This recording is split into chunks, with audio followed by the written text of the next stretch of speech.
එක්තරා පාසලක ඉතාමත් ජනප්‍රිය ලස්සන තරුණයක් හිටියා. ඇය සතුටින් ඉතාමත් ඉහළින් ජීවත්වන කෙනෙක් බවයි හැමෝම හිතුවේ. ඇය හැමදාම පාසල් ආවේ ගෙලවටා ඉතාමත් වටින ලස්සන රතු පැහැති සේද සලුවක් පටලවාගෙන. ඇගේ විලාසිතාව ඇගේ හැසිරීම දිහා බලලා අනෙක් හැමෝම ඇයට ඉරිෂ්‍යා කළා. ඇය කොතරම් වාසනාවන්තද හැමෝම එහෙම හිතුවා.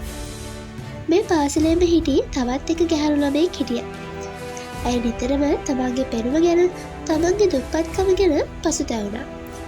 ඇයට ඕනේ වුණා අර ජනප්‍රිය තරුණිය වගේ වෙන්න. ඇය නිතරම කල්පනා කළා ඇයි ඇය හැමදාම මේ සේද සලුව පරදින්නේ.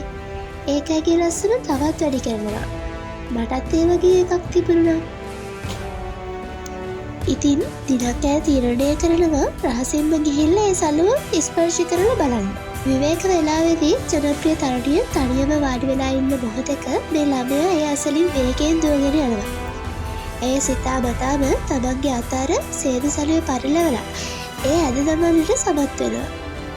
සලුව ගෙලෙන් ගිලිහි බිමට වැටෙනවා. ඒත් ඊළඟ තත්පරයේදී මුළු කාමරයම නිහඬ වෙනවා. සලුවෙන් වැසී තිබූ ඇගේ ගෙල පුරා තිබුණේ මහා දරුණු පිලිස්සුම් තුවාල කැලල් සමූහයක්. ජනප්‍රිය තරුණිය බියෙන් සහ ලැජ්ජාවෙන් දෑස් වසාගෙන හඬන්න පටන් ගන්නවා. ඇය හැමදාම මේ සලුව පැළඳුවේ ලස්සන වෙන්න නෙවෙයි. තමන්ගේ ජීවිතයේ තිබුණු ලොකුම වේදනාව සහ ලැජ්ජාව ලෝකයෙන් හංගන්න. ඇයට ඉරිෂ්‍යා කළ ළමයා ගල් ගැහිලා බලා ඉන්නවා.